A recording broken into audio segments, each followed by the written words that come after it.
मंच पर विराजमान प्रोफेसर शैलन वर्मा जी और प्रोफेसर डी.एन. वर्मा जी,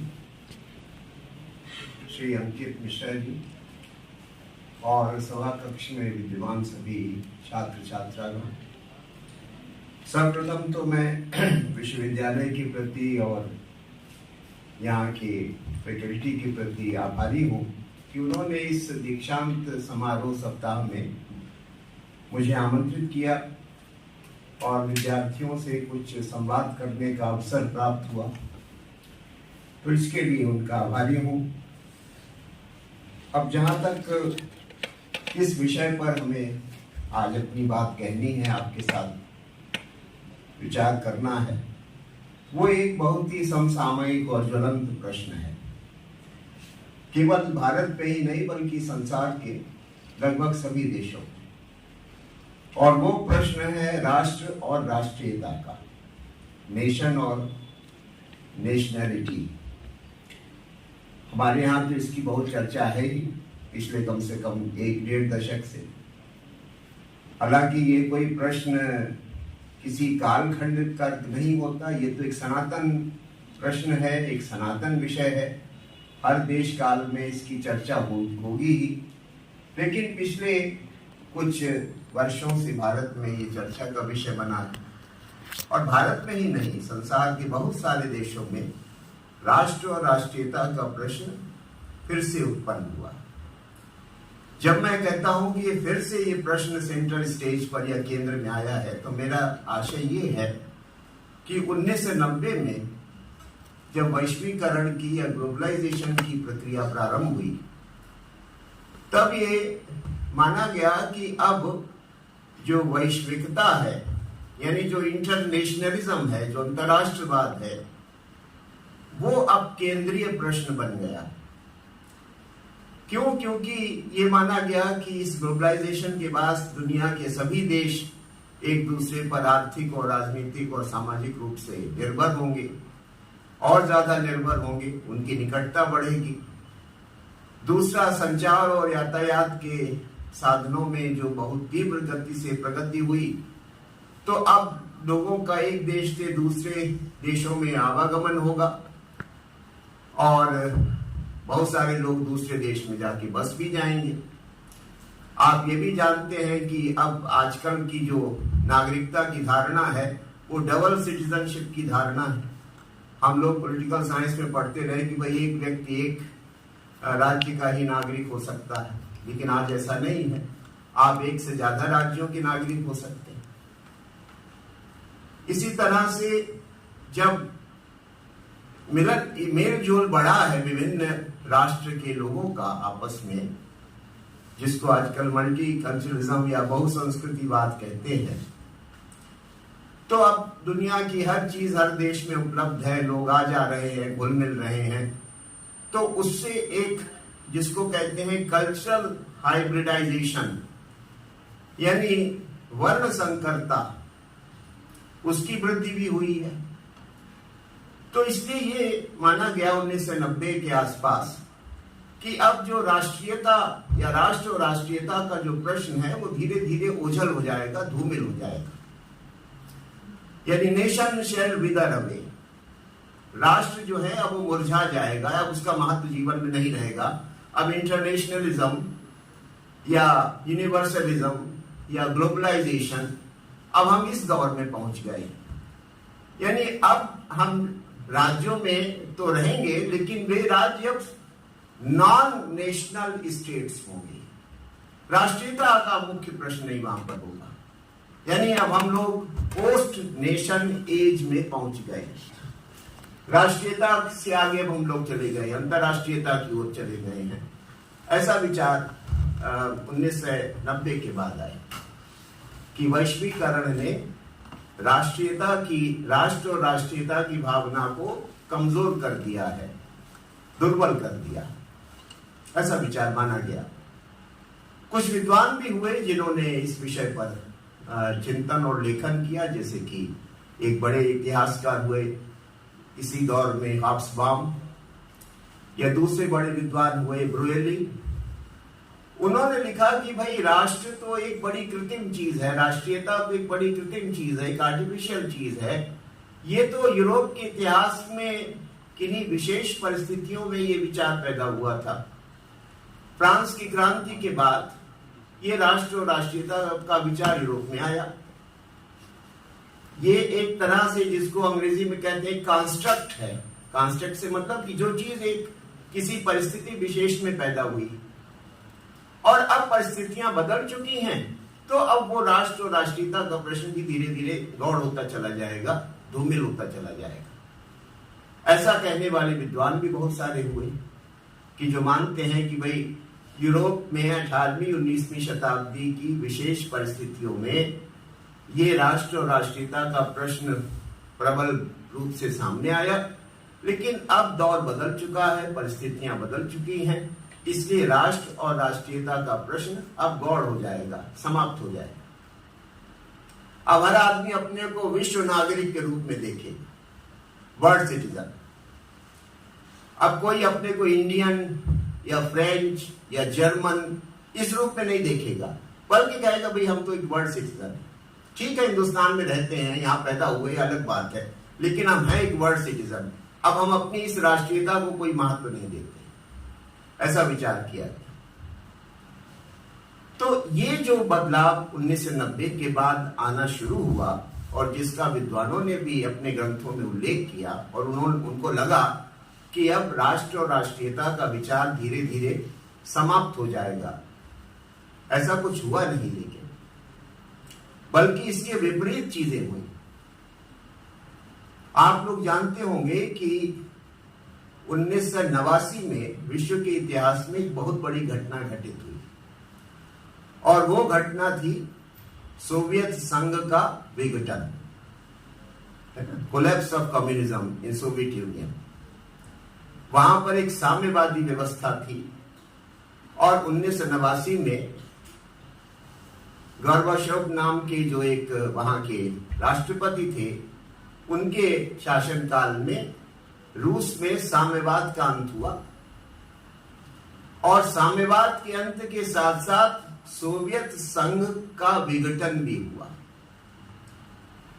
बहुत विशालकाय क्षेत्र में सोवियत संघ फैला हुआ था, फैला हुआ नहीं था। सोवियत रूस तो एक छोटा सा ही देश है, लेकिन रूस ने 1920 के बाद बहुत सारी राष्ट्रीयताओं को जोर जबरदस्ती करके अपने अंदर शामिल कर लिया था। करीब 15-16 राष्ट्र थे, जैसे उज्बेकिस्तान है, जैसे कि कजाकिस्तान है, या जैसे आजकल जहां यूक्रेन में जहां पर लड़ाई चल रही है, ऐसे 15-16 राष्ट्रीयताओं के देश थे कि जिसको स्टालिन ने बलपूर्वक रूस में शामिल कर लिया था, और एक रशियन एम्पायर जैसी कोई चीज बनी थी, जिसको उन्होंने सोवियत यूनियन कहा, सोवियत संघ कहा।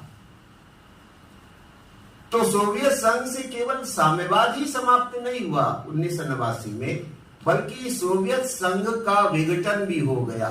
ये जितनी भी राष्ट्रीयताओं के लोग थे, ये सब बाहर आ गए अपनी आजादी के लिए।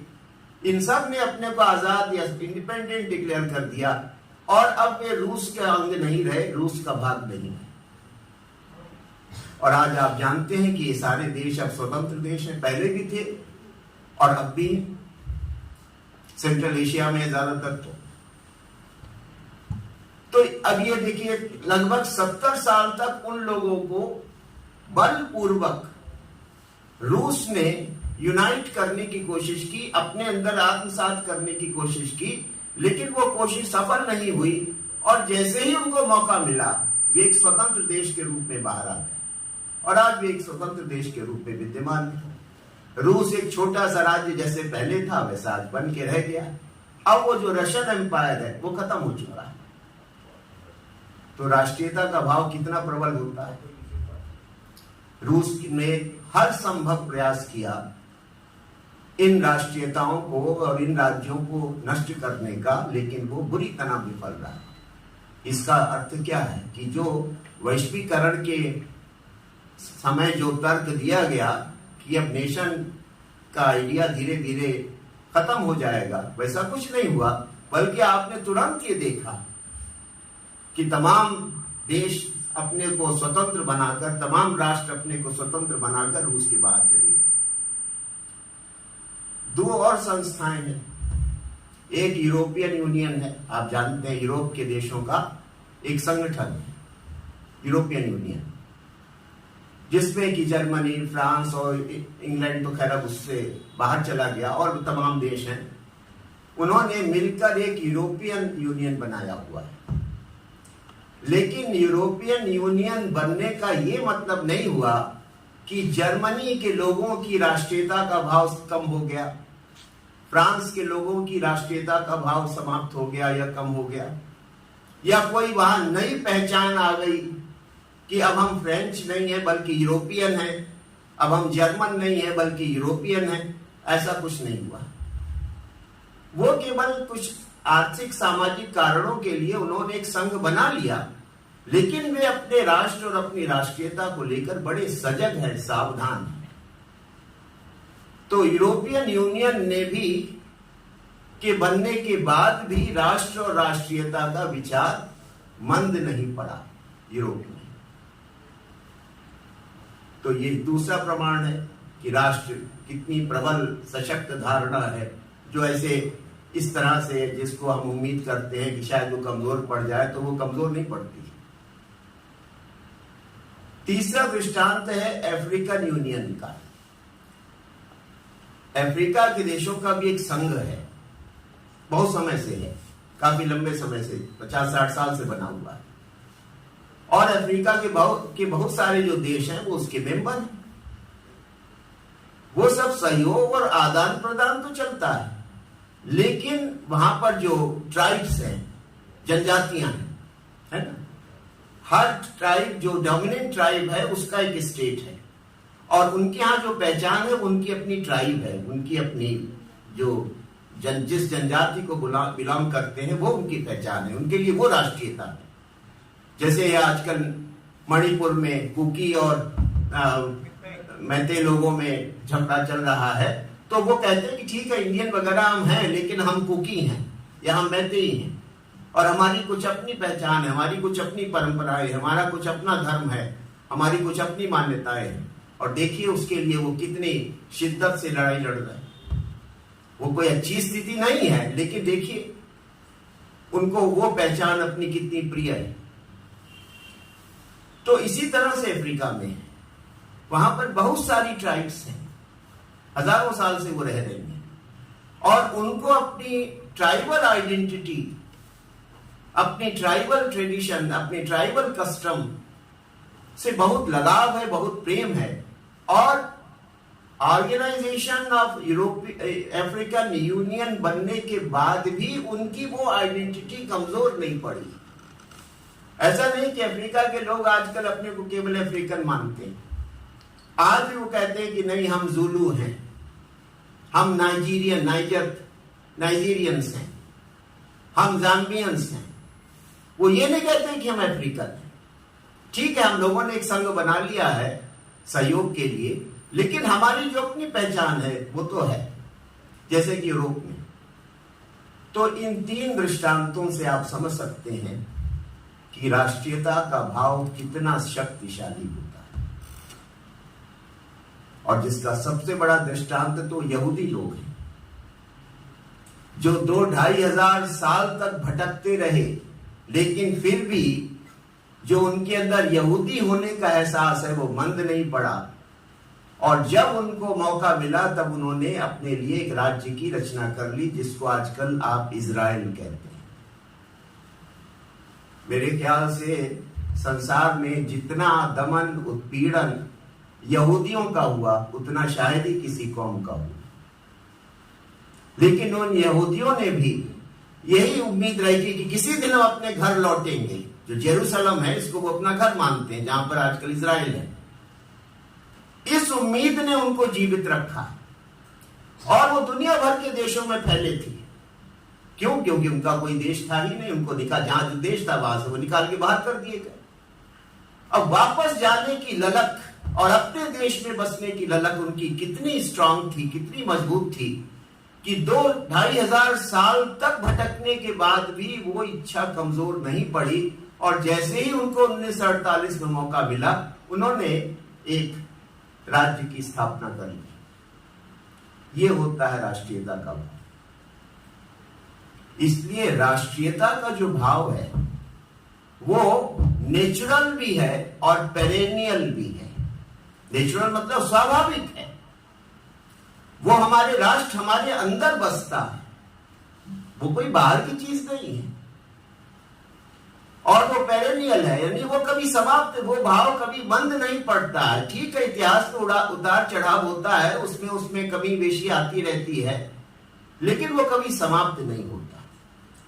तो इसलिए राष्ट्र और राष्ट्रीयता आर्टिफिशियल या सेकेंडरी चीज नहीं है कि जो कि किसी घटना के कारण, किसी स्थिति के कारण समाप्त हो जाए, बदल जाए, बल्कि राष्ट्र और राष्ट्रीयता का भाव स्वाभाविक है। यानी जैसे सांस लेना हमारे लिए स्वाभाविक है, नेचुरल है, वैसे ही राष्ट्र के अंग के रूप में अपने को देखना ये हमारे लिए नेचुरल है। तो ये स्थान राष्ट्रीयता का है, व्यक्ति के और किसी व्यवस्था के केंद्र में राष्ट्र होता है। राष्ट्र हमारी अस्मिता का आधार होता है। जो कुछ भी हमारी पहचान है वो हमें राष्ट्र से मिलती है। एक तरह से हम लोग जो हैं वो अपने नेशन के रिफ्लेक्शंस हैं, उसके प्रतिबिंब हैं। जो बिंब है वो राष्ट्र है और हम सब लोग प्रतिबिंब हैं उसके। और वो बिंब कभी धूमिल नहीं पड़ता, हमेशा दीप्तिमान रहता है, हमेशा प्रकाशमान रहता है। दूसरी चीज ये है, एक सवाल जो कि आप लोग पढ़ते भी होंगे, पढ़ाया भी जाता है हमारे यहाँ, कि जैसे कि हम लोग कहते हैं कि nation, India is a nation in making, है ना। भारत एक राष्ट्र बन रहा है। इससे ज्यादा हास्यास्पद और कोई बात नहीं हो सकती। India is in the process of becoming a nation. हम पहले से राष्ट्र हैं, हजारों वर्षों से राष्ट्र हैं। राष्ट्र कोई इवॉल्व होने वाली चीज नहीं है कि जैसे कि 1, 2, 3, 4 इस तरह से गिनती आगे बढ़ती है, वैसे राष्ट्र का विचार भी धीरे धीरे, ऐसा कुछ नहीं होता। राष्ट्र एक क्रिएशन होता है, एक रचना होती है। जैसे कि ये तर्क दिया जाता है कि अंग्रेज जब आए तो भारत में राष्ट्रीयता का भाव उत्पन्न हुआ। अंग्रेजों ने भारत को एक किया, एक राष्ट्र बनाया।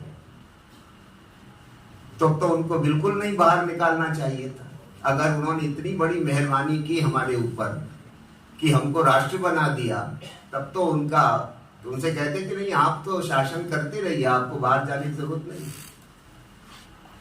कितना अज्ञानतापूर्ण तर्क, जबकि ये तर्क बहुत प्रचलित है, विद्वानों के बीच भी प्रचलित है, पाठ्य पुस्तकों में प्रतिपादित किया जाता है, लेकिन कतई गलत तर्क। अंग्रेजों ने भारत को एक कर दिया। पहले भारत बिखरा हुआ था, उसको राष्ट्र बना दिया, पूरे देश को एकजुट कर दिया, तो भारत को राष्ट्र बना। उन्होंने अपना शासन पूरे भारतीय उपमहाद्वीप में कायम कर दिया, और ये भारत की नेशनल यूनिटी का बेसिस है, राष्ट्र की एकता का आधार है। या दूसरा तर्क देते हैं जो कि सुरेंद्रनाथ बनर्जी वगैरह ने दिया है अपने ग्रंथों में, जो कि कांग्रेस के प्रारंभिक नेता थे, कि अंग्रेजों ने भारत का आर्थिक शोषण करके भारतवासियों को एक कर दिया। यानी जो इकोनॉमिक एक्सप्लॉयटेशन भारत का हुआ, उससे भारत के लोगों में एक सामूहिक क्रोध का भाव पैदा हुआ, एक कलेक्टिव एंगर पैदा हुआ, और उस कलेक्टिव एंगर ने हमको नेशन के रूप में एक कर दिया। एक तर्क ये दिया जाता है कि यानी भारत की राष्ट्रीयता या भारत एक राष्ट्र के रूप में उसको अंग्रेजों का ऋणी होना चाहिए, कि अगर अंग्रेज ना आते तो हम राष्ट्र ना बनते। अगर अंग्रेज ना आते तो भारत में राष्ट्रीयता का भाव पैदा ही ना होता। जैसे कि राम मोहन राय ने अंग्रेज राममोहन राय, वैसे तो हम लोग पढ़ते हैं और मानते हैं कि वो भारतीय पुनर्जागरण के अग्रदूत थे, लेकिन देखिए कहा क्या है उन्होंने। अंग्रेजों के प्रति कितने कृतज्ञ थे, अंग्रेजों के कितने बड़े प्रशंसक थे। उन्होंने एक जगह लिखा है कि अगर आज अंग्रेज हमको छोड़ के चले जाएं तो हमें उन्हें तार दे के वापस बुलाना पड़ेगा, इतने जरूरी हैं वो भारत के लिए। If the Britishers were to leave India today, we will have to cable them back. अब ये लाचारी, ये दीनहीनता, अब ऐसे ऐसे लोगों को हम लोग अपना नायक मानते हैं। इन राजा राम मोहन राय को कहते हैं कि वो भारत के राष्ट्र निर्माता थे। वो तो अंग्रेजों को बुला रहे थे। उन्होंने कहा कि भारत को सभ्य बनाने का तरीका ये है कि कुछ अंग्रेज हर जगह बसाए जाएं पूरे भारत में, थोड़े थोड़े करके कॉलोनी में, जिससे भारतवासियों को उनको देखकर सभ्यता का ज्ञान हो कि सभ्यता क्या। हालांकि हो गया, अब हम सब लोग उसमें ढल गए हैं। अंग्रेजों वाली पद्धति में पूरी तरह भारत ढल चुका है। आजादी के बाद भी उसमें परिवर्तन हुआ नहीं। इस काम में वो सफल तो बहुत हुए कि मन और मस्तिष्क से हम अंग्रेज अभी भी हैं, वो नहीं गया। शारीरिक रूप से उनको निकाल दिया, राजनीतिक रूप से निकाल दिया, लेकिन आज भी हमारा जो मानस है वो पूरी तरह से उन्हीं की गिरफ्त में है। जो लॉर्ड मैकाले ने कहा कि ये लोग केवल चमड़ी के रंग में हिंदुस्तानी रह जाए, ये मैकाले की शिक्षा का उद्देश्य था। इनके दिल और दिमाग अंग्रेज हो जाएं, ये केवल चमड़ी के रंग में, अब वो चमड़ी का रंग तो बदल नहीं सकता कोई अपना, तो मजबूरी है, लेकिन दिल और दिमाग पूरी तरह से हमारे हिसाब से बन जाए। इनका बन गए। आजादी के बाद भी नहीं बदला हुआ। अब आप राष्ट्रीयता की बात करते हैं, है ना, राष्ट्र की बात करते हैं, कितनी विडंबना है।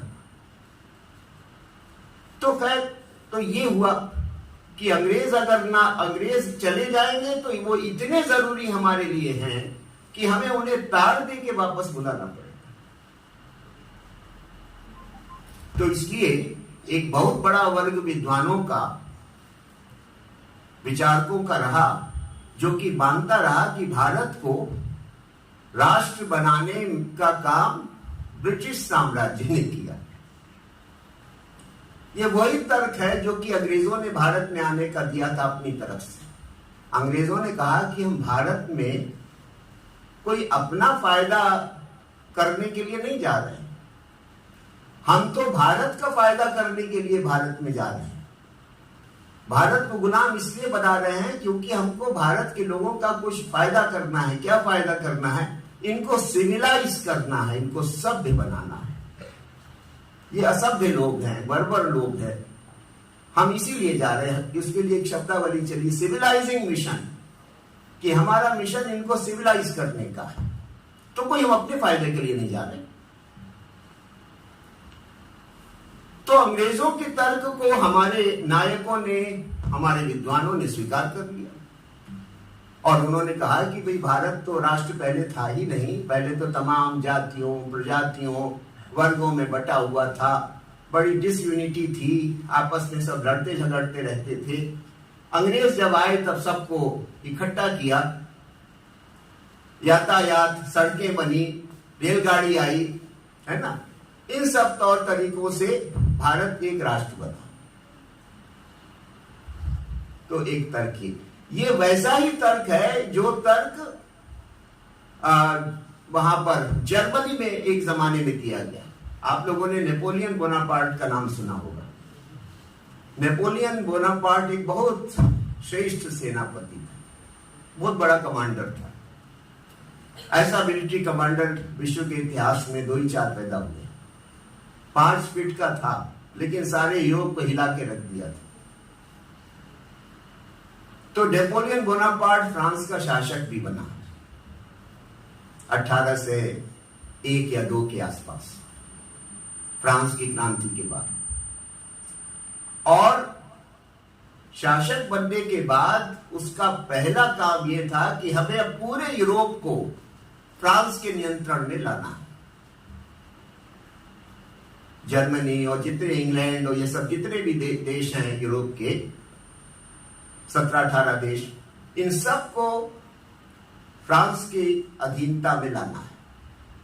और उसने लड़ाइयां शुरू कर दी। इतिहास में, पश्चिमी इतिहास में, वेस्टर्न हिस्ट्री में उसको नेपोलियनिक वार्स कहते हैं। तो नेपोलियन ने बहुत सारी लड़ाइयां लड़ी और इतना श्रेष्ठ सेनापति था कि हर लड़ाई जीती। केवल अंत में वाटरलू की लड़ाई, जहां वो इंग्लैंड से हार गया और वहीं से बात खत्म हो गई। तो इसी प्रक्रिया में उसने जर्मनी पर भी कब्जा कर लिया। तो जर्मनी के विद्वानों ने कहा कि भाई नेपोलियन ने तो बड़ा उपकार हमारा कर दिया। हम जो जर्मन लोग थे वो छोटे छोटे राज्यों में बटे हुए थे, आपस में लड़ते झगड़ते रहते थे। नेपोलियन के आने के बाद कम से कम जर्मनी में एकता तो कायम हो गई, जर्मनी में कुछ व्यवस्था तो कायम हो गई, कुछ शांति तो आ गई। पहले तो झगड़े ही होते थे आपस में। तो इसलिए अगर जर्मनी में राष्ट्रीयता का भाव आया तो उसके लिए हमें नेपोलियन बोनापार्ट का कृतज्ञ होना चाहिए। ये तर्क वहां भी चला। जैसे हमारे यहाँ के विद्वान हैं, वो अंग्रेजों के प्रति कृतज्ञता रखते हैं और मानते हैं कि अगर ब्रिटिश साम्राज्य ना आता तो भारत में कभी एकता ना होती, राष्ट्रीयता का भाव पैदा ना होता। अब इस तरह की तर्क चलते हैं।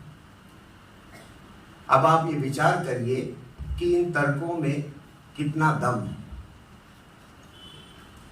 तो आप पाएंगे कि जो लोग ऐसे तर्क देते हैं वे ये जानते ही नहीं कि राष्ट्र क्या होता है और राष्ट्रीयता क्या होती है। बेचारे करें क्या? उन्होंने जो सतह पर घटित होते देखा उसी को सच्चाई मान लिया। ठीक है, अंग्रेजों के आने से भारत में बहुत कुछ परिवर्तन आए, तो ये परिवर्तन उन्होंने कोई हमारे कल्याण के लिए किए थे। ये परिवर्तन उन्होंने अपना शासन ठीक से चलाने में सहायता करने के लिए किए थे।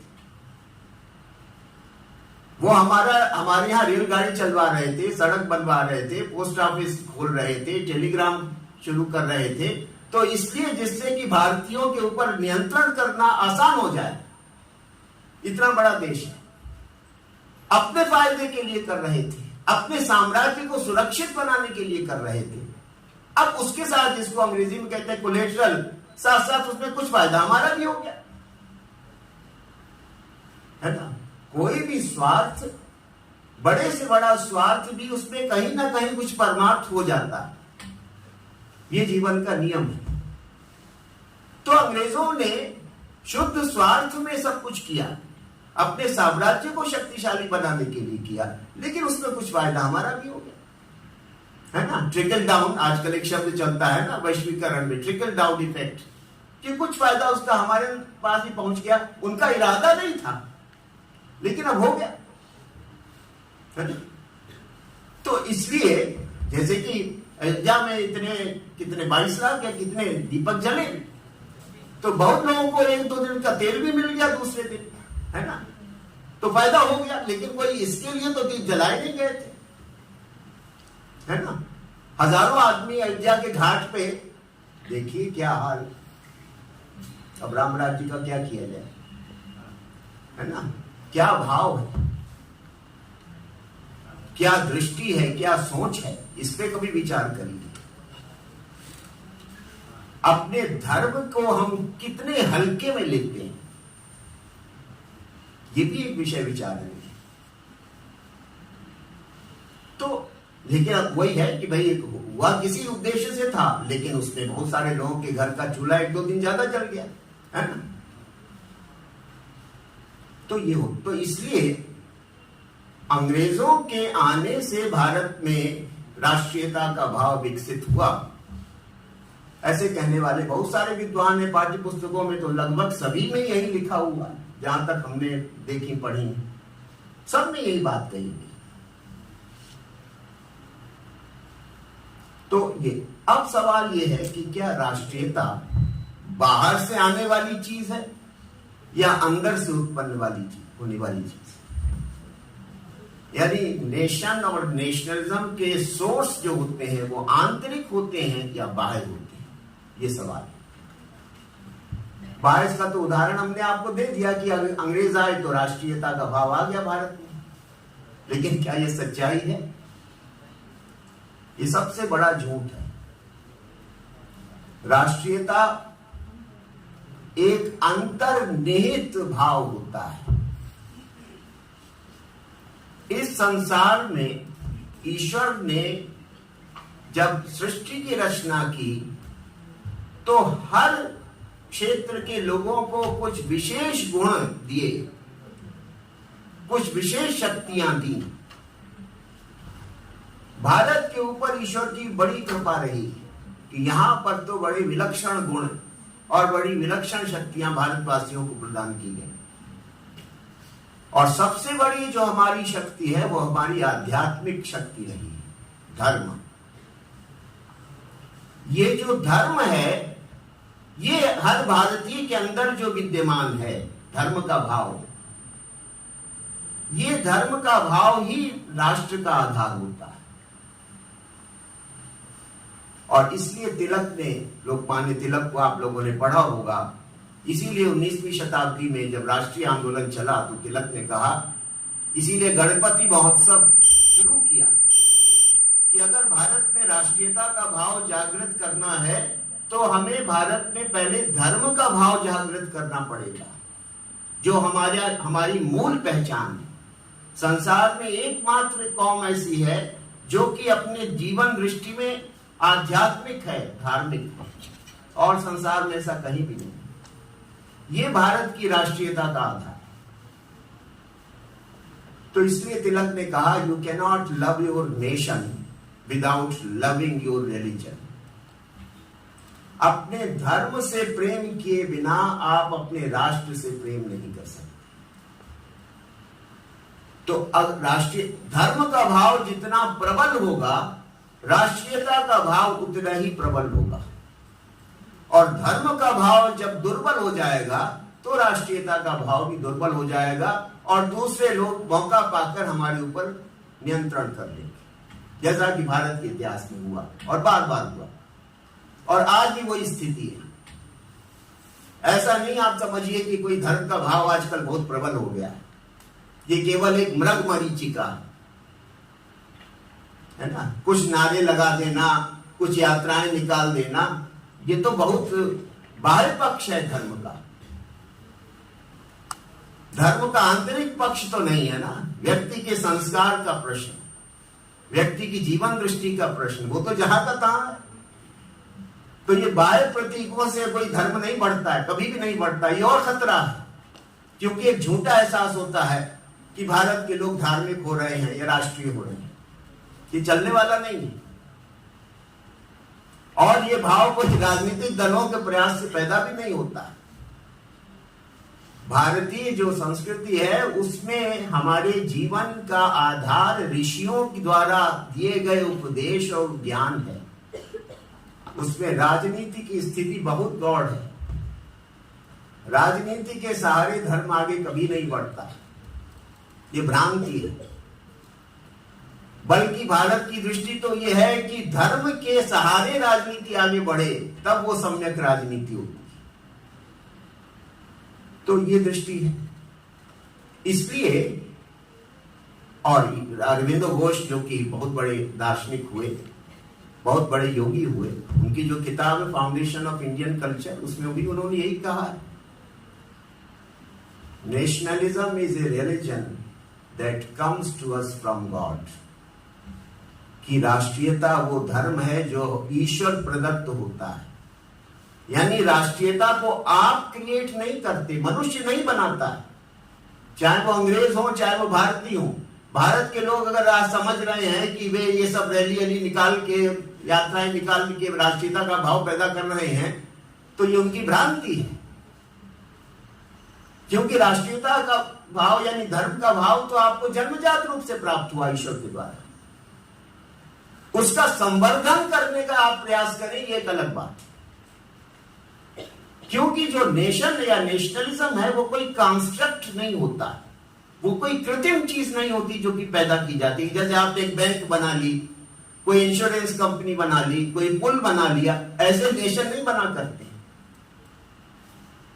नेशन तो हमारे अंदर विद्यमान है, उसको पहचानना और उसका संवर्धन करना, ये आपकी भूमिका है। या आप उसको विस्मृत भी कर सकते हैं, भूल भी सकते हैं। जैसे गांधी जी ने कहा, ये बात 1948 में कही, भारत में जो स्थितियां पैदा हो रही थी उसको देखते हुए, आज शायद उससे ज्यादा विकट स्थिति है कि हम अपने देश में ही बेगाने बनते चले जा रहे हैं। We are becoming strangers in our own country, क्योंकि अपनी संस्कृति सभ्यता से हमारा कोई आइडेंटिफिकेशन नहीं, केवल एक ऊपरी थोड़ा सा वो एक होता है ना कि ऊपर ऊपर करके हम समझते हैं कि बस काम चल जाएगा, लेकिन कोई जो वास्तविक आइडेंटिफिकेशन है वो तो है नहीं। तो इसलिए राष्ट्र और राष्ट्रीयता का स्रोत आंतरिक होता है। बाह्य कारकों की क्या भूमिका होती है? जैसे कि जब हम कहते हैं कि अंग्रेजों ने भारत को एक किया, तो ये तो ठीक है कि अंग्रेजों के आने के बाद राष्ट्रीयता का भाव अचानक प्रबल लोगों के सामने आ गया, लेकिन अंग्रेजों की हुकूमत ने कैटलिस्ट का काम किया। कैटलिस्ट समझते हैं? उत्प्रेरक का। जो आग, जिस आग के ऊपर राख पड़ गई थी 2-2.5 साल में या ज्यादा साल, उस राख को हटाकर फिर उस ज्योति को प्रकट करने का काम अंग्रेजों ने किया। तो जो ब्रिटिश एम्पायर था वो ऑरिजिनेटर नहीं था नेशन या नेशनलिज्म का, वो नेशनलिज्म के भाव का कैटलिस्ट था, उत्प्रेरक था। हिंदुस्तान के लोगों ने देखा कि बताइए, इन लोगों ने आके ये दुर्दशा हमारी कर डाली, हमारी मातृभूमि के साथ ये व्यवहार कर रहे हैं, इस दरिद्रता में हमें पहुंचा दिया। एनी बेसेंट, जो कि स्वयं एक अंग्रेज थी, उन्होंने अपने एक लेख में लिखा कि अंग्रेजों ने भारत की क्या दशा की, कि हिंदुस्तान का इतना शोषण हुआ है कि हिंदुस्तान का खून अब पानी बन चुका है। The Britishers have made India blood white. जब शरीर से बहुत खून निकल जाता है तो शरीर कैसा हो जाता है? सफेद पड़ जाता है। इस एनी बेसेंट ने लिखा, जो कि एक आयरिश यानी ब्रिटिश लेडी थी, लेकिन उनको भारत से बहुत प्यार था, लगाव था। तो उन्होंने अपनी ही सरकार की आलोचना करते हुए कहा कि आपने तो हिंदुस्तान की वो दशा कर दी कि उनके शरीर में अब खून ही नहीं रहा। इतना शोषण किया, इतना खून निकाला उनका कि उनका शरीर सब सफेद पड़ गया है, और आप कहते हैं कि आप इनका भला करने के लिए आए। तो ब्रिटिश गवर्नमेंट, ब्रिटिश एम्पायर का आना एक कैटलिस्ट तो था, लेकिन कोई ब्रिटिश एम्पायर के आने से नेशन का भाव उत्पन्न नहीं हुआ था। वो तो पहले से हजारों साल से विद्यमान है। भारत की जो सभ्यता है वो कितनी पुरानी है बताइए? आप लोग बहुत सारी चीजें इधर उधर से सुनते पढ़ते रहते हैं, कितनी सभ्यता पुरानी है? 5 और 6,000 तो भारत की काल गणना में समुद्र में बूंद माना गया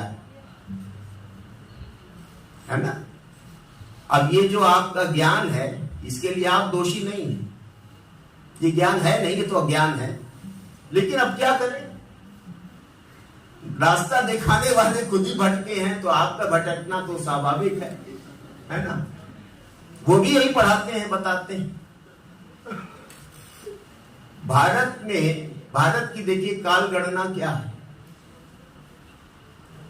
एक 4 युगों को मिलाकर एक कल्प बनता है, और 4 युग कौन से हुए? सतयुग, त्रेता, द्वापर, कलयुग। और कलयुग की अवधि कितनी बताई गई है? 32 लाख कुछ हजार, है ना?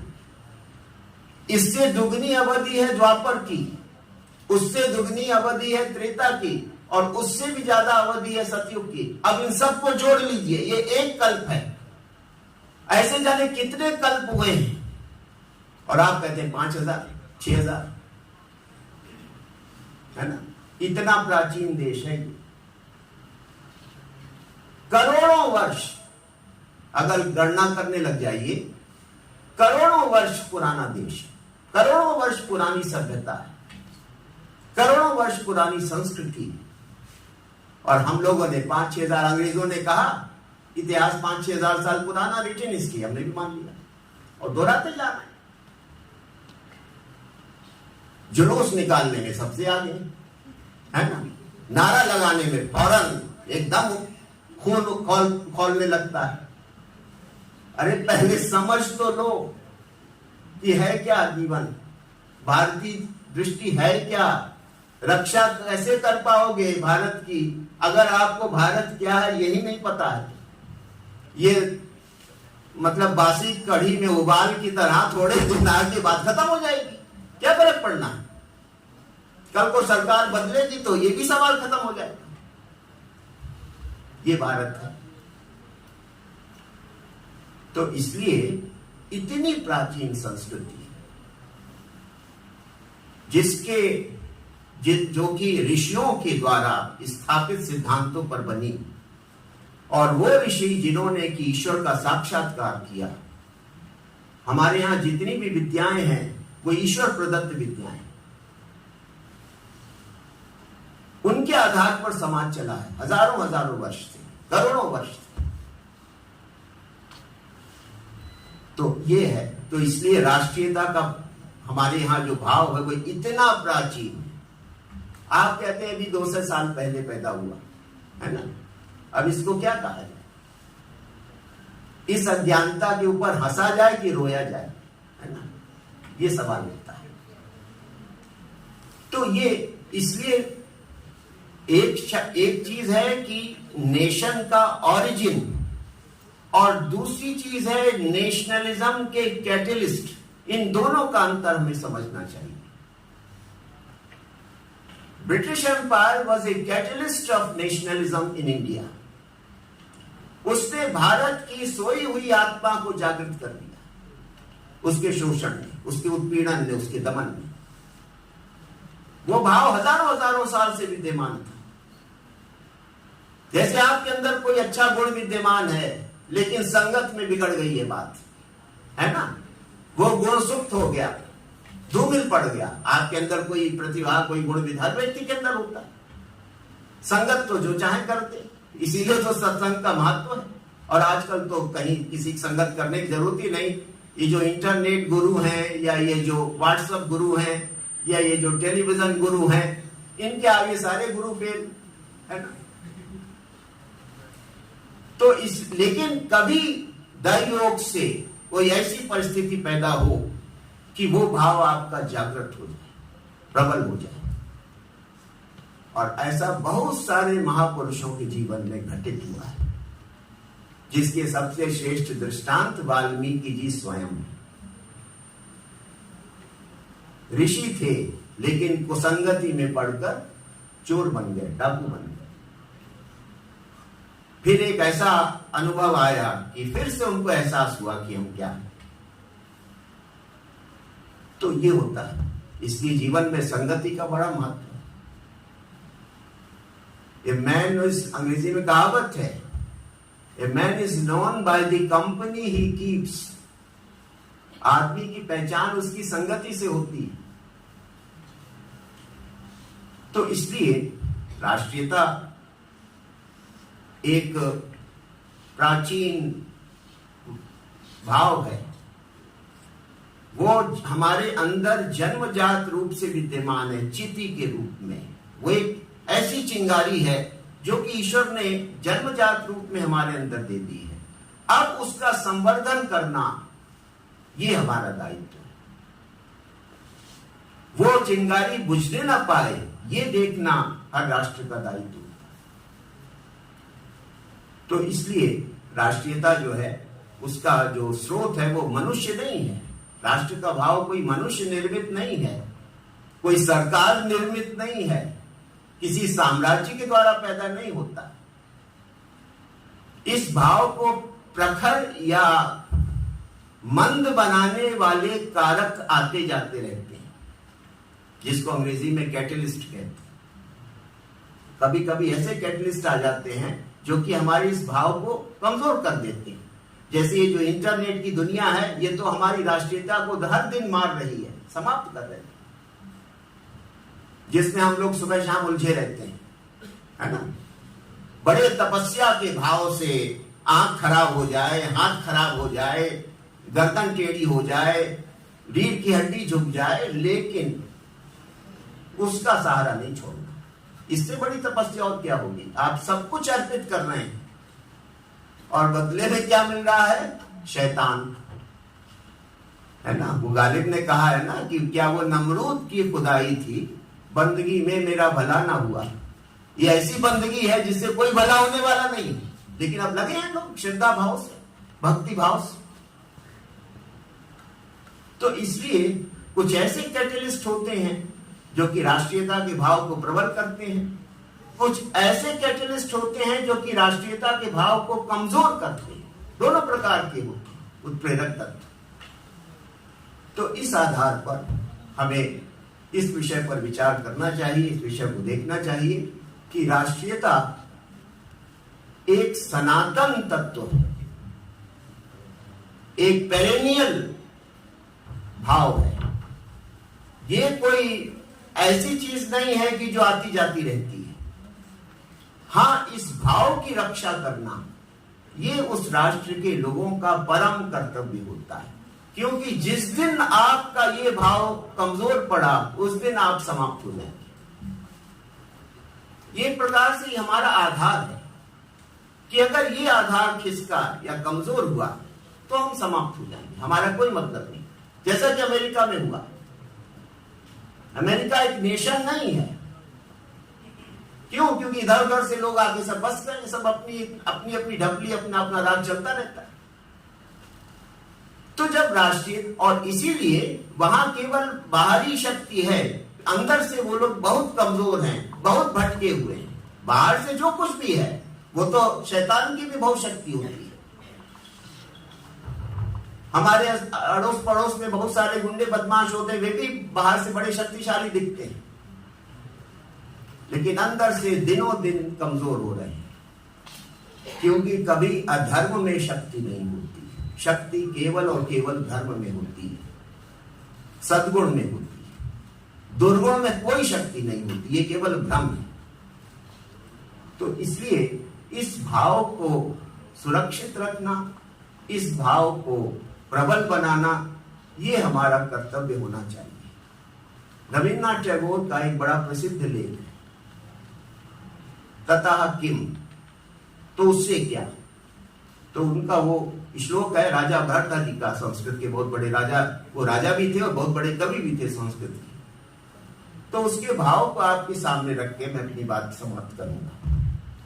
भरतहरि उस श्लोक में कहते हैं कि आपने अपार धन संपत्ति की प्राप्त कर लिया। फिर कहते तो उससे क्या, तथा किम, तो उससे क्या, कौन सा तीर मार लिया। आपने अपनी शक्ति से सारे शत्रुओं को कुचल दिया, नष्ट कर दिया। फिर कहते तो उससे क्या, तथा किम, आपने अपने प्रभाव से बहुत सारे मित्र बना लिए।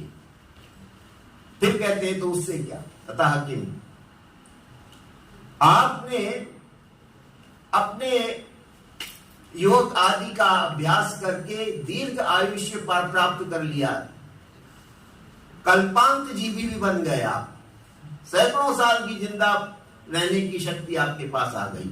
तो फिर कहते हैं उससे क्या। मतलब अगर आपकी आत्मा का विकास और उन्नयन नहीं हुआ तो ये सब बाह्य तरीकों से उपलब्धियां प्राप्त करना बेकार। भारत की दृष्टि ये है कि अगर आपका आत्म तत्व विकसित नहीं हुआ तो फिर ये सब कीर्ति और यश और लक्ष्मी और दीर्घ आयु और बलशाली शरीर ये केवल भ्रांति है जिसमें आप उलझे हैं। ये नहीं कि ये चीजें कोई आवश्यक नहीं है, ठीक है, यथाशक्ति इनका भी अर्जन करना चाहिए, लेकिन ये चीजें भारत में कभी साध्य नहीं मानी गई। साध्य है आत्म तत्व का विकास, और यही आत्म तत्व भारत में राष्ट्र है, और इसी की वृद्धि ही राष्ट्रीयता है। धन्यवाद।